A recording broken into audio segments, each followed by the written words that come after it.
fact that they are doubling off those screens to get it out of his hands. You know, like you think that maybe could be a recipe that you guys can use moving forward with him getting it out of his hands and things like that. I say we adapt as the game goes on. As we come out and see what the team does towards RJ, if they win a double, then RJ is a great player. He can make the right play, you know. And tonight we proved it. He had 7 assists. When they offered double teams, he made the right play. He dropped it up to big man, found an open man.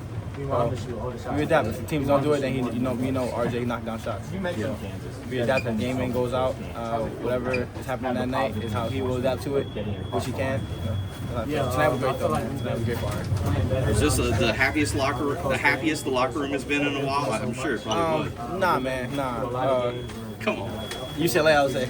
Yeah? UCLA, all right. not too far back, but UCLA was a good one. Tonight was big though for sure, man. We needed this win. We ended it on a fair turn and big shot. It was huge for us. What was going through your mind when that ball was in the air, when Elliott's shot was in the air? Crashed offensive rebound. Not so many misses, just our principles, you know. Our guys get to the offensive rebound and try to get a crack at the shot. How much did you guys need this kind of win? Because I talked to you the other night about you guys have not closed well in some games lately, other than UCLA. How much did you need to have another win like this where you closed well and someone stepped up and made a big play? Man, it was huge for us. It was huge for us. It's a thing for us. I feel like we need to get better at, and we're getting better at is facing adversity and beating adversity like down the stretch. You know, like the Louisville game, the last few minutes we made one field goal. Like just to go out here tonight, face adversity and down the stretch, and come out on top. It was big for us. Man. I feel like we took a step in the right direction tonight, and go back to practice tomorrow and take more steps in the right direction. And as the year goes on, keep doing the same thing. I don't know if you know this, but you're the first freshman in Carolina to score 23 or more in 4 straight games ever. Yeah. It's been a pretty good list of guys there.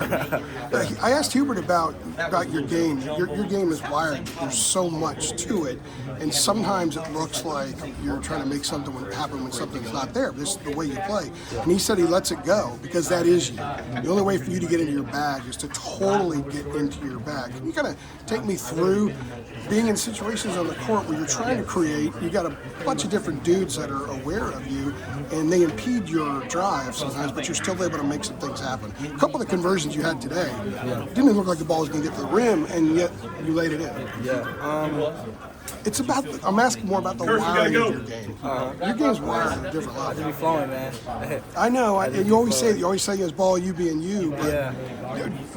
do you sense that just your wiring is different than other guys out there? Yeah, I think I see the game, especially when the ball's in my hands, like a few steps ahead than everybody else. You know, I understand how quick I can get to the shot before a guy rotates over, how much arc I have to be on the shot so it won't get blocked. Like, I just understand. I have a knack for just getting the ball around the rim, you know, and I use that to my advantage. And I use people not wanting to drive all the time, selling for jump shots to my advantage, and it's falling out. So. And last question, as your game, we're seeing your game evolve. We're seeing more of it. You're producing more. You're playing a lot more. Do you find that your teammates are getting a lot more comfortable with playing off you the way you play because your wiring is a little bit different? You find that they're more comfortable with you, and therefore you're more comfortable with them now out there? Yeah, I believe so, man. I feel like as a unit we have almost confidence in each other. Like, for anybody who gets hot that night, we find a way to play off them. So, as a unit, we have some amount of confidence. I have confidence in them, they have confidence in me, and I appreciate them for it. Yeah. All right, that sounds good, man.